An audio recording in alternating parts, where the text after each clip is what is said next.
So this is a big day today. This is the day of my second book launch. And I'd like to welcome you all to this book launch. It's nice to have you all here. And today is really a celebration. It's the launch of my second book. But it's also the celebration of Australian innovation, and this is what the theme I would like to see for today. And what I would also like to start with, just for the logistics, just in case we have any technical issue, I just would like to mention that. If it drops off, just stay tuned, stay online, it will come back. And also, as we have guests today, and they are very busy people, some of them have launches and some of them have a lot on this week. So I will take questions, but towards the end of the presentation and the end of the interviews, and I'll stay online for those questions. So I suggest we start. And let's go. So I'll kindly ask my special guest to turn off their camera for now, and I'll see you at the interview. See you very soon. Okay, let's start, everyone. So the first point I'd like to make is, why is it a great time to export at the moment? That's really the message I would like you to go away with today, and why there has not been a better time to get serious about exporting. And this book launch is really an opportunity to reinforce that today. And so today we have guests, and they will come back online very soon, and to demonstrate that. To demonstrate that now has not been a better time to work on your export. So these three guests that are coming up run businesses that own and commercialize breakthrough technologies. And these three companies have one thing in common, is that they all are very strategic about their export. It is a key strategy in their business and to grow their business. So we will have, as one of our first guests, we'll have David White, Director of Advanced Robotic Technology. And as you can see on the photo, that piece of equipment is called MetalTech. And this is a piece of equipment that is a fully automated welding and cutting machine powered by artificial intelligence. And so we've been working with David close to 12, 18 months, I would say, and on export into the European market. Then we'll have with us Daniel Rogers as MD of OmniTanker, or CEO. OmniTanker is a manufacturer of carbon reinforced polymer tank containers, and they're specialized in transport of liquid, highly corrosive chemicals and high purity chemicals. And the vision for their business is really to minimize environmental impact on society.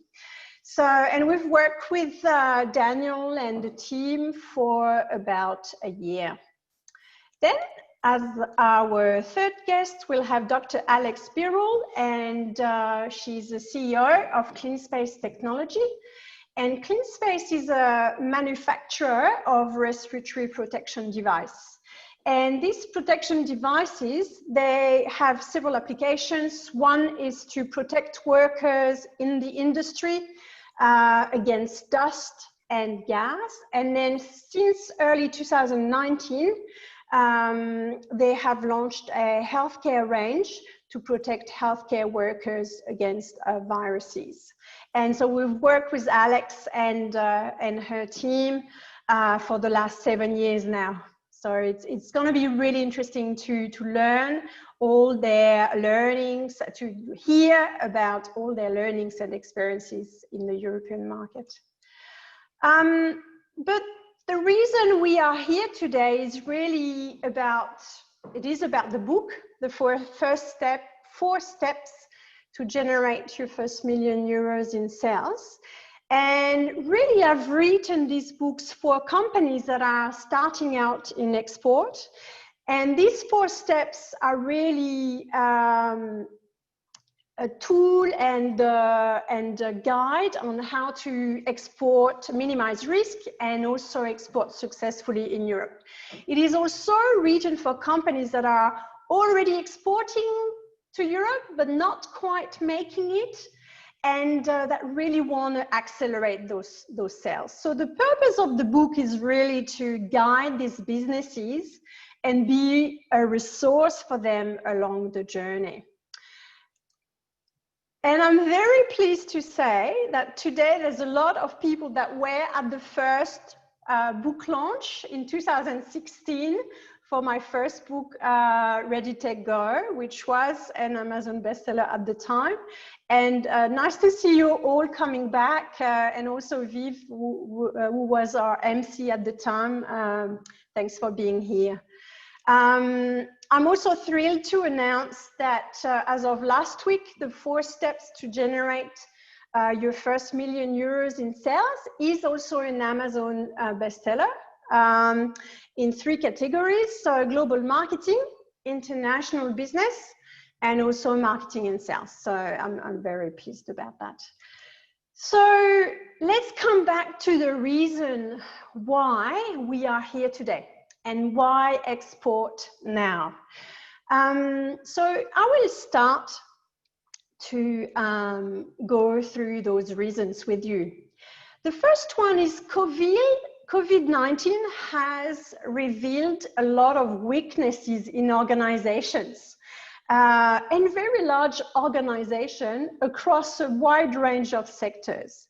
And it has created a lot of opportunities for smart technology businesses, small and agile, to sell the technology to solve those challenges.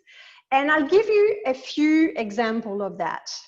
The first one, and that just stays between you and me, actually don't tell anyone, but actually, a lot of very large European organizations, when they went to lockdown and they had to send their employees home, were faced with the fact that some of their employees had to actually take some paper files with them home. And basically that created a lot of issues for them. So what it means is for technology businesses, it creates a lot of opportunities because those companies are just thinking digitization right now. And this is a hot topic for them. They need to solve for that problem because their employees are currently not going to, most of them are going to stay working at home. It's a new habit. And so they're going to have to solve for it. And it made them realize that they were not fully digitized. So for us in the technology world, if we have a cloud-based solution, or if we have a digitized solution, we can sell our technology to sell that problem now. Another example that I would like to give you today is some European factories had to stop because their organization had to adapt to COVID, and they had to maintain social distances, but they also had to check all the touch points in work sites or in factories to keep them safe for their workers. And they've also been thinking about how can they be resilient in the longer term in case of the extension of the pandemic or a resurgence of a pandemic. And it means that they have engaged and they start implementing now very large automation and transformation projects for their sites. And this has been tool. This has been one of the discussions I've had with a very large German manufacturer in mining equipment. So this is happening now. Another challenge that has happened during lockdown in Europe is employees have been sent home, and it means that they actually didn't always have access to a safe and secured internet access, and that has given a lot of opportunity for cyber attack. And we've seen very major cyber attacks on large organizations. Smaller businesses are also quite vulnerable to those. And that means that those companies are now thinking cybersecurity and are on high alert. And that creates opportunities now if you are in that space to sell your technology. Interestingly, the president of the EU, President von der Leyen, has announced a very large stimulus plan for the European Union. It's called Next Generation EU, and it is 750 billion euros. So in terms of scale, it is really large. It's unheard of. And it's very interesting to note again that the key focuses are very much in line with my previous examples. It's about modernization. Some of the key focuses will be artificial intelligence. There will be also industrial digitization and 5G grid infrastructure. For one part, the other part remains really the fight against climate change, and with the focus on energy efficient buildings, renewables, and sustainable transport. So that creates also a lot of push for innovation and a push for projects, for companies to implement projects. And another opportunity that I've seen is COVID has really demonstrated that while removing face-to-face meeting, we have opportunity to hold more online meetings. I mean, I've realized it myself because I am usually spending half of my time on an aeroplane back and forth to Europe to hold face-to-face meetings for my customers in Europe. And so now we are able to hold a large number of those meetings online. And it's been also very well accepted. It's been well accepted by customers. And I think there's not coming back to that. There will be back to face-to-face, but there's a lot of productive meeting we can do online. And that's a great opportunity for small business. It gives you fast access to those international customers.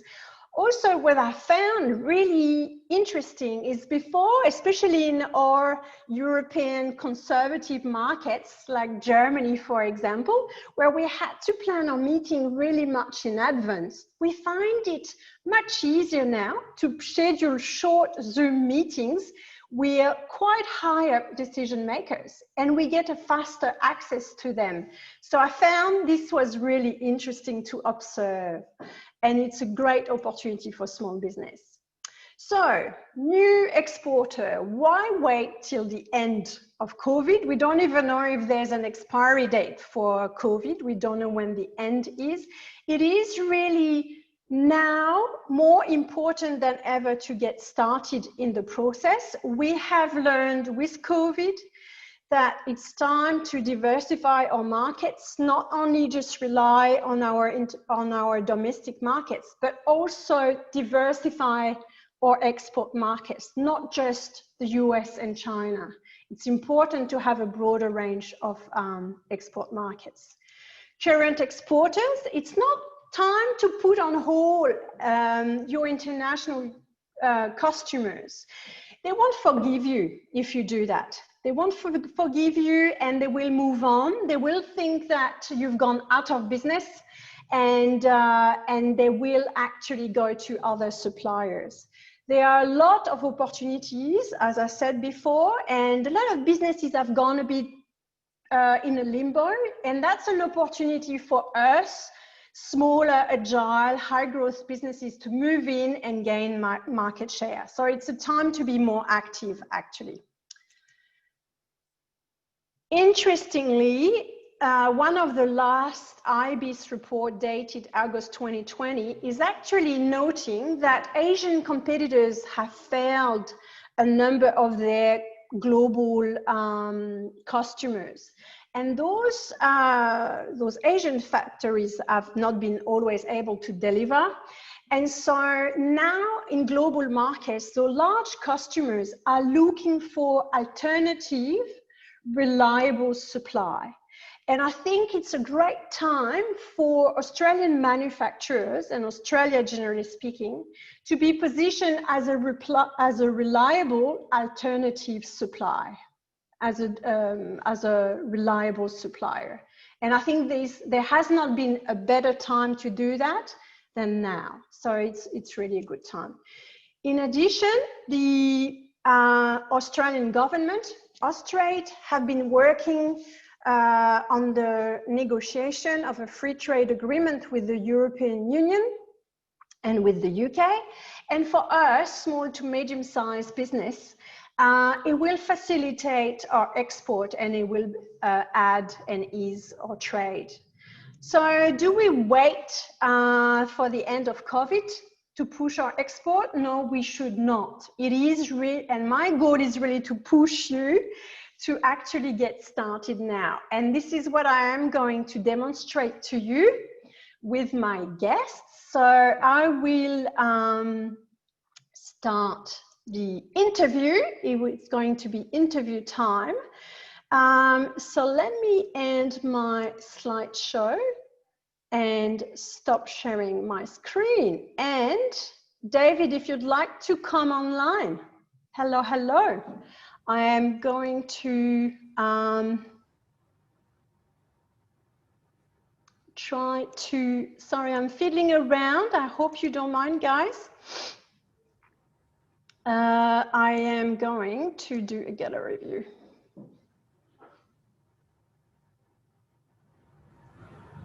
And all right. Don't know if that works. Perhaps you can try sharing the spotlight from the participants list. The spotlight from the participants list. What do you mean? I can't do it from my end, sorry. What do you say, David? If you, on the participants list, if you right click on yourself, yep, you should be able to I see. Yep.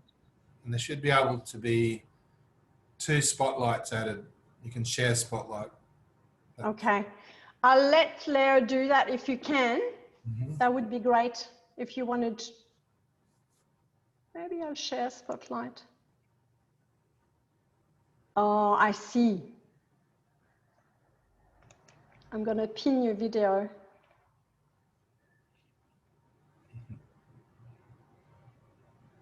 Well, why don't I put you on the main camera? Sure. I will try to do. Leo, if you can have a look at the shared spotlight for the next guest, and then we can start with David. All right, so thanks for tuning in, David.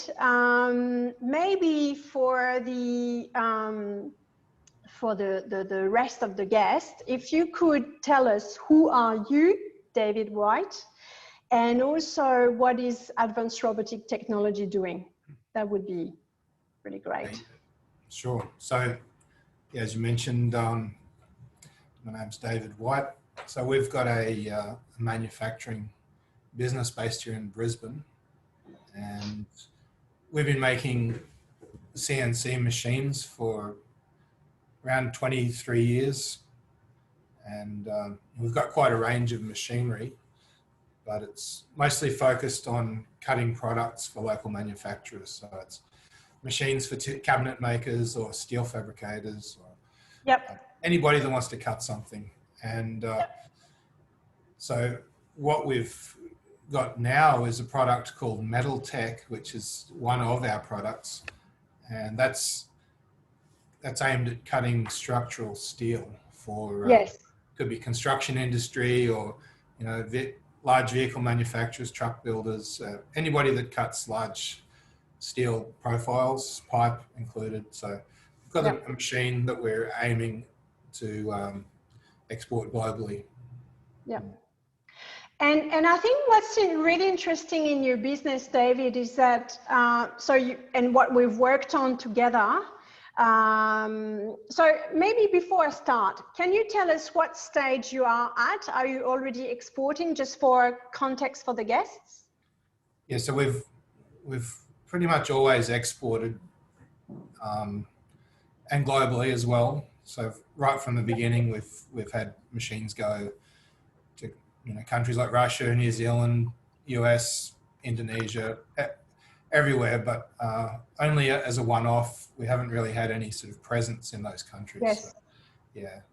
So that's really how we've been doing it, just direct sales. Yeah.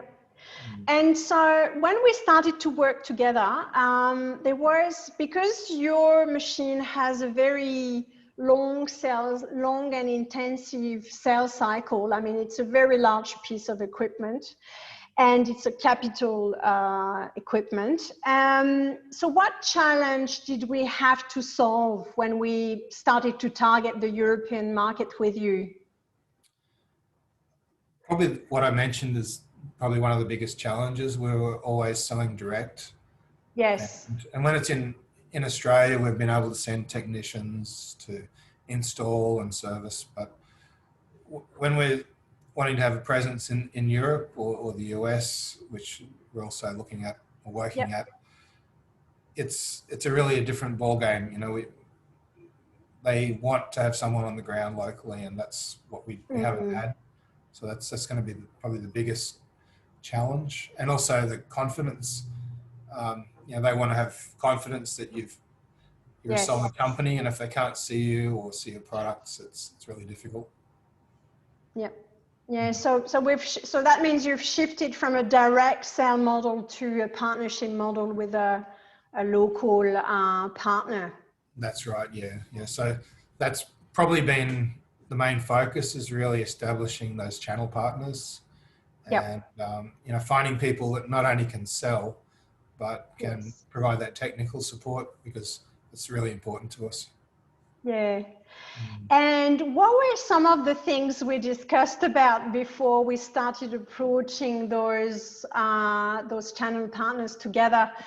How we went through some negotiation strategies, and what approach did we focus on?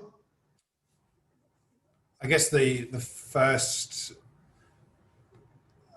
first thing in our mind when we're going to Europe is please sell our product, and like a begging type attitude, because the tendency is to feel a little bit like the underdog or insignificant, being from Australia, being so far away in a small country. So yeah, we had to really shift our approach to really put them on the other side, where they have to prove to us why they should be accepted as an agent or a seller. Yeah, probably the biggest one is just getting that in our mind. That, hey, we're not the underdog. Yeah, and you're doing that really well. So so that's great. Also, I wanted you to share with you one of the things you've done with Isabel in my team 2 weeks ago. So typical COVID situation, we have a potential partner, customer base in Germany. Isabel at the time was working from home, so unable to visit the customer. And so massive piece of equipment to show, with no, obviously we were not gonna ship a unit just to demonstrate, given the price point of that unit. So can you tell us how you manage that with Isabel in terms of the demo? I think it's really interesting. It was a little bit technical, I guess, to prepare for, but excuse me, I picked up some strange virus. Not COVID. So because of the time difference, it was in the evening. So in the afternoon, I prepared the machine with some material, some cutting files ready to go. And because the machine's computer controlled, so we have an interface. We also have a webcam in the machine. Yep. And on my computer, I've also got demonstration software. So what we're able to do is connect via Zoom to the customer with Yep. Isabel. I was able to show some slideshows from my desktop. I was able to then run demonstration software, so that was great. Then I was able to use TeamViewer, which I'm not sure if everyone's familiar, but it's a remote access program to connect to the machine, which was at our factory. So I was at home, and yeah, I was able to actually demonstrate live on the machine, so they were able to see what I was seeing. Yeah. And They loved it. we're able to set up a job and actually run the job on the machine from my home, and then I could connect to the webcam and they could see the machine doing it live. So they saw the whole job from start to finish, and Yes. we're able to explain every step of the process. So yeah, it was very effective. And I was at home in my lounge room. So. No, it was really good, and I mean it's one of the ways, you know, to be resilient and to keep going and keep generating the leads. The customer loved it. We have such good feedback. I think that's a great experience. Well, thanks for sharing and for supporting, and we're really thrilled to have you. So now, David, if you'd like to stay on the line, and I'll just jump in with Daniel. If you want to remove your camera, and Daniel, put your camera on. Thanks, David. Hi, Daniel. Hello, Christelle. How are you doing? Good, good. So it's a bit ridiculous, but I'm going to say, who are you, Daniel Rogers? Thanks, Christelle. I'm the CEO and founder of OmniTanker. So we're about a 15-year-old business building carbon fiber composite tanks for transport of high consequence liquids. Yes, and what stage in the export development, in the export journey is your business? You're quite advanced. Yeah, so we developed patented technology for combining composite materials, and we took a process of producing equipment for the Australian market and proving out that technology over a number of years. About 2016 to 17, we started the certification journey. So certified the first product in Europe and exported some small tanks to be followed by certification of a large portable tank, so an ISO tank container. And we are exporting those to Europe and the United States. We've just certified a new tank for the United States market for road transportation of these chemicals. Yes, so that's what we're working on selling. And so when we prepared the interview, it was, I asked you, what do you think, you know, some of the learnings and some of the things you would have done differently when you started to work on export and before you work with us. And the first thing you mentioned is trade shows. Mm-hmm. And I know it's not a hot topic at the moment. It will be soon again. And so could you please explain what you wanted to share? Sure. So I guess as a technology developer or focused technology developer, the kind of trade show for us is an opportunity to show technology, and yes. We were launching with our leasing partner Eurotainer. I think probably on reflection, we didn't maximize the outcome of the trade show. We were well prepared in terms of collateral and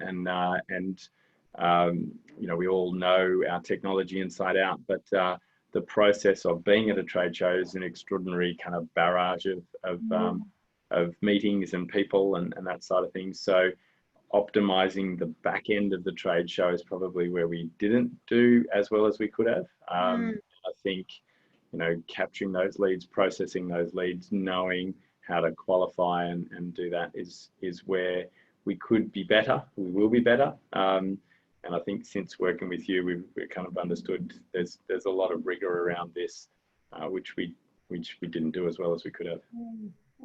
Yeah, I remember the first thing when we started to work together is the relief you had that we could, you know, take that long list of leads and start, you know, work on them. It was a bit of a sigh of relief. And for us, it's great to be able to do that. So another interesting thing which I find for your piece of equipment is you are really in premium positioned. It's a highly competitive market. I mean, you're really competing with cheap products. So how do you're fully manufactured, your products are fully manufactured in Australia. Yes. So how do you compete and maintain your positioning? Yeah, so it is a challenge. It's a industry dominated by Chinese manufactured products. And in this instance, it's a niche inside the liquid transportation market where these are difficult and challenging products for the equipment. And so what we did with our equipment is resolve some of those real key challenges and pain points of equipment for corrosive chemicals. And by doing that, we then have a value proposition which is necessary for Australian produced equipment, high quality, high performance, but very critical to be selling on the basis of value proposition. So it is definitely a challenge. It's been great discussions that we've had with you about conveying the value proposition in the best way. And so training for us is to really capture that and package that information into a way that you're able to translate that to clients. Yeah, and also what was interesting is the early qualification. It means that the companies that don't get the value proposition and are used to buy cheap and will never shift, how to qualify them out and move to and identify the one that are gonna, for which it's gonna resonate, and absolutely. That we are going to. Yeah.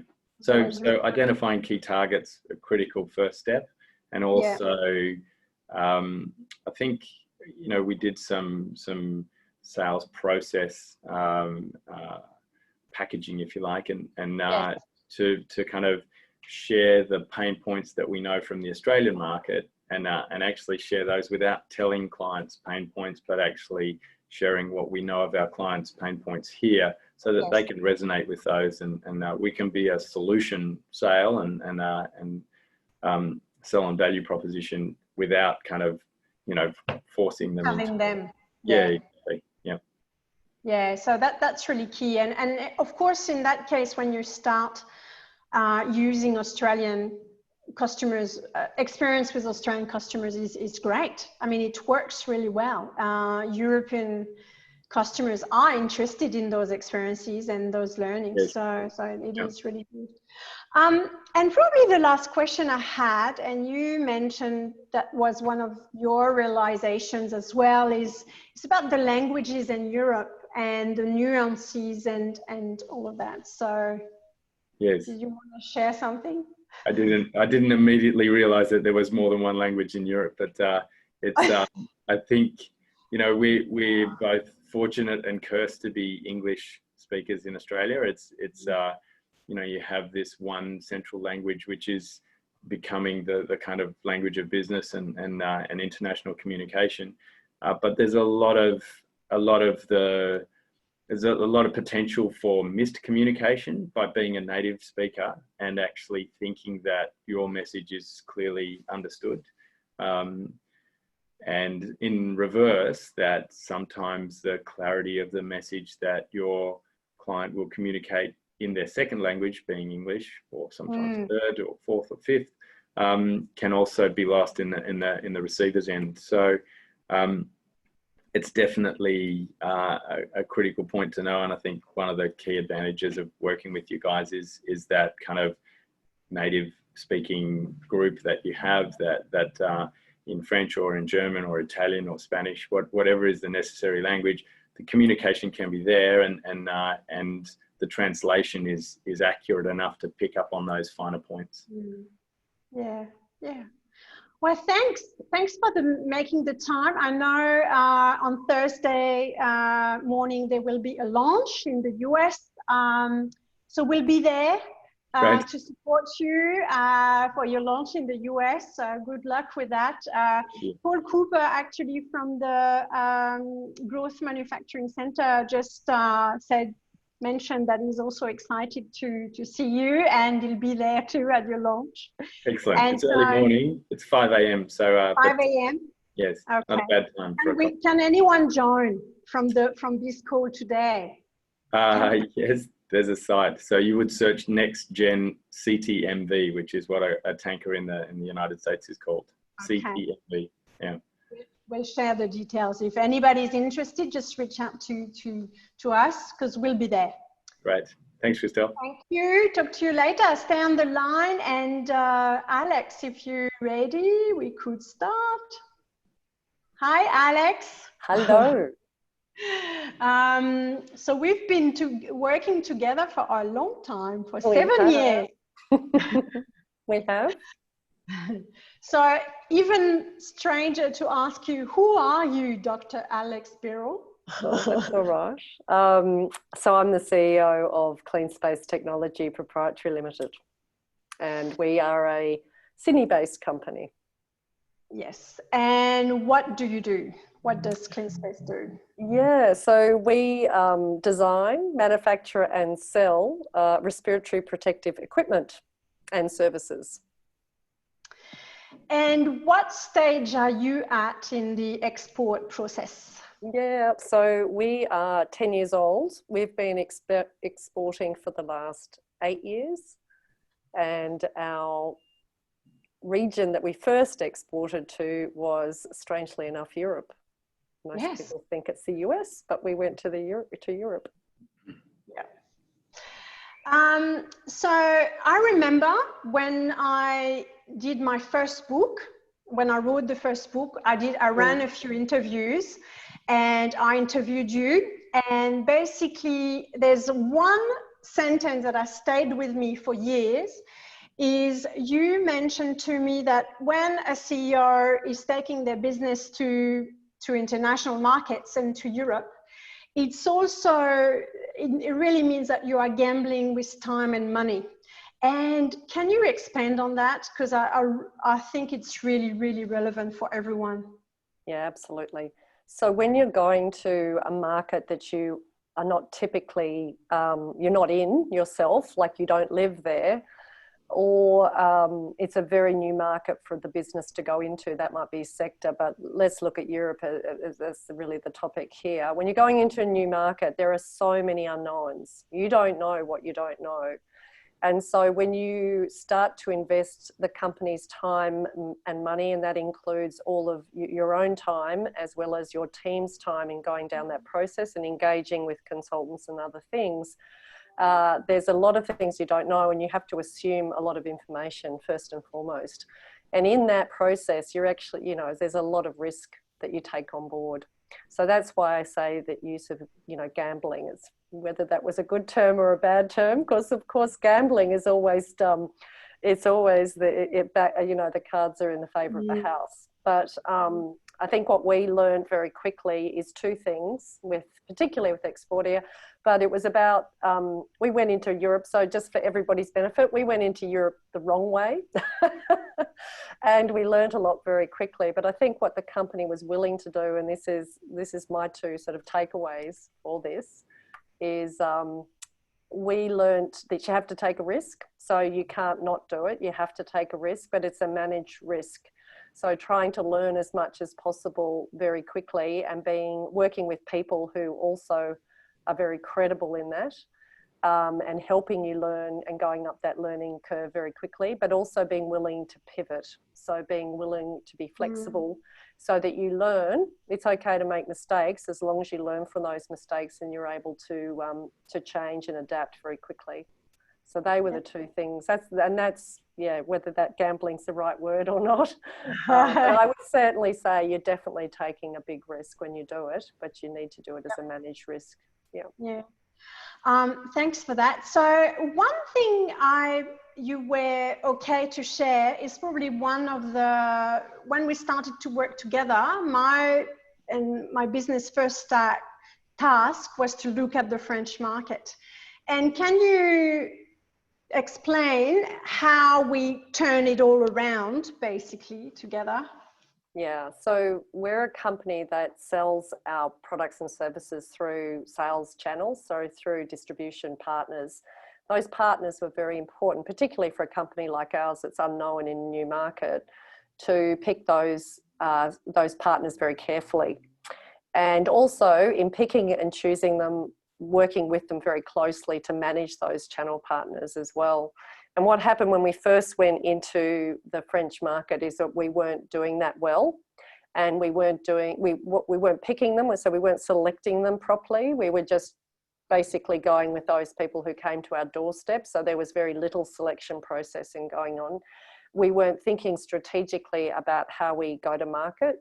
So we weren't thinking strategically, and we weren't selecting. And part of the selecting process is, of course, marrying up the strategy with the selection criteria. And because we weren't doing neither of those, it was a very ad hoc process. Consequently, we had to basically go back in, almost break the model down and restart the process. And then once we restarted the process, because we had that clearer strategy about what those sales channels were doing for our business and for our products, we were actually able to more effectively manage them. And that was the other piece that was missing from the market entry strategy, was the ongoing management of those channel partners. And we would call it, as we know, sort of herding cats, but also driving them pretty hard to get a sort of win-win scenario out of it. Yeah. So from that, what were some of the, what are the pieces of advice you would give to a company starting in the European market? Yeah, look, let's come back to that word of gambling. You never gamble big. So that first thing I would say is, yes, you're taking a risk, but make sure it's a managed risk. And in that context, make sure you go in a small way. So you've got the ability to flex quickly. So you haven't built a lot of infrastructure. You haven't got a lot of team there that you need to then change out and restructure. So going in a small way and giving the team and the company an opportunity to learn. That's the first piece. Working also with a group, I'm going to have to give Explodia a plug, because really Christelle and her team were absolutely critical to our success story in Europe, and we've been very successful in Europe. Working with someone that understands, if you like, they're aligned to the company's objectives, because if you're trying to hire someone cold out of Europe, that's a really risky strategy. Number one, you're taking on an employee that you don't know, you haven't got a cultural affinity with, and you don't understand the market well. So you don't know what qualities you're hiring for and what skills or expertise or networks that they might add to your business, and if they're the right ones aligned to what you need at that time. So having someone, if you like, that's much more flexible. So I guess that's one thing that Explodia brought. And the reason why we've been able to work with Explodia for so long is that they've adapted their business as our business needs have adapted. So what they did for us at the beginning was really different from what they did, say, 2 years into the relationship and the contract. And what they do now is light years away from what they did back then. So, the fact that they were able to switch and change and adapt to our business, because every business must adapt as they grow and progress in a marketplace. And so that was really the key to success for us, is that we went in small. We were able to both, we took a partner that we trusted. We took a partner that was able to adapt with us, and we are already inherently a fairly flexible organisation as well. And we were able to take on board new information and adapt our business model and go-to-market strategy very quickly in order to capitalise on the market opportunities that were coming through the door. Well, thank you. Thanks for sharing all of that journey, that experience, and really appreciate you making the time. I know it's a very busy time for you as well. Thanks, Alex, for tuning in. And for your a pleasure. contribution. Thank you for inviting me. Lovely to meet the other panelists. Yeah. Okay, so I'll just jump back on the, I will jump back on the slides, and we are just going to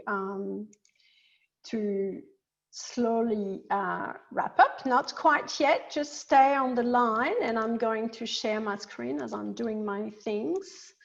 So first of all, I really would like to, oh, let me get right there. Let me get ready. First, thank you to my panelists, Alex, Daniel, and David. Thank you so much for your support. I really love working with your organization, and we love your vision and the vision you have for your business. And the team and I at Exportia feel very privileged and excited to be part of this journey that you are all on. So everyone, what's next? I have a challenge for you. And the first one is an easy one, is just buy the book. It's a fabulous book. It will help you to be successful in Europe, and it's time to export now. I mean, we've just said it over and over. And if you cannot buy the book, if you're a bit tight because you've not started exporting yet, so it's very simple. Send us your postal address if Leo has not reached out to you, and we'll send you a free copy. So you have no excuse to start exporting and start the process. So there has not been a better time to start exporting. It's never been so possible for your business to export now. So while everyone is thinking, well, with COVID, it's all too hard, and just imagine if you took advantage of the opportunities and the contexts that are available now to start the process. Imagine how your business would look like if you if you generated 1 million euros in sales within 2 years, how your business would look like.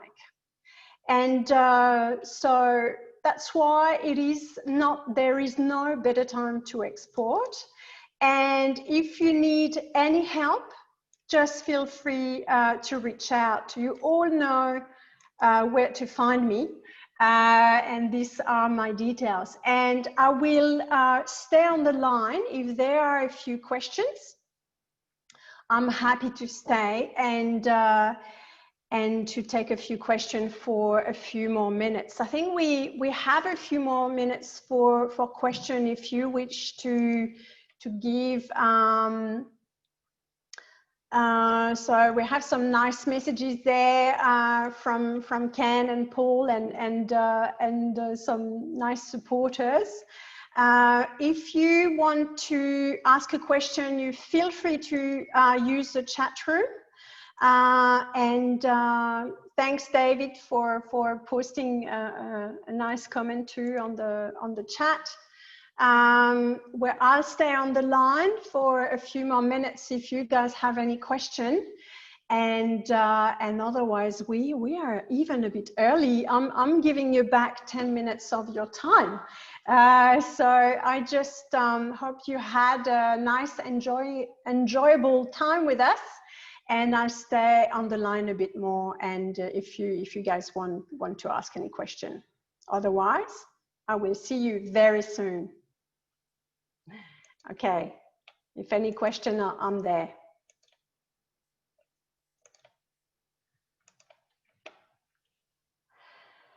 So I have a question from Craig. Craig Ford, are Germany and France the best default markets to start with? Well, Craig, actually, it will really depend on what industry. So you really need to assess it. It really depends on which target industry you are going to focus on. So typically what we do is we check your track record, I mean, the track record of the company you'd be working with in your case. And let's say if they worked, if they sold technology to oil and gas, we may work, target the Nordics maybe, or if they worked with a construction company, there are some very large multinationals in the French market and in the German market. So it really depends on the target industry where you have the most success. And we're going to channel our focus to those industries mainly. So really hard to say Germany and France. Sometimes, really interestingly, sometimes France is more conservative in some industries, and sometimes Germany is more conservative. So it's really hard to define it. The best is to do a short selection and then to test it and see which is the market, the country that has the biggest appetite for your product. I'm just trying to see if there's so there's Clem saying, great to hear 3 excellent success stories. It's right. We're very happy to have them. Yeah, so as soon as we'll hear more about the free trade agreement, of course, we'll be very, very excited. I'm just checking if there's other questions that are coming up. And Leo has posted there his email address. If you guys would like to get a free copy of the book, you're welcome to ask for it. We'll be super happy to ship it to you. So we have one open question from Andrew. Thank you. Thanks for the comment, Andrew, there. All right, so I guess if I've managed to save you some time, if we don't have any, so we have a question here. How does the British market compare with the European market? So basically now with, they have just different industries. They're quite strong in pharma and in service, whereas other European countries have other area of expertise. And also now with Brexit, it's really made the UK market as a very specific and unique market to target by itself almost. And whereas we're still able to use the European Union and use those custom-free trade between the regions. So so the British market is usually very strong in service, banking, and they also have very large pharma companies, but they're very service-oriented, generally speaking. Just checking if there's any other question. And well, I will just call the event to an end. Thank you everyone for joining in, and I will see you all very soon. Thank you. Thank you. Thanks to my guests, to my special guests. Congratulations for your successes to the 3 of you. Thank you, Christelle. Thank That you. was well done. That was terrific. Thank you. Thanks for coming in. Thanks for your contribution. Okay, of course, a pleasure. See you, Daniel. Okay, see you, everyone. So, bye. Thank you. Bye. Yeah, bye. Bye-bye.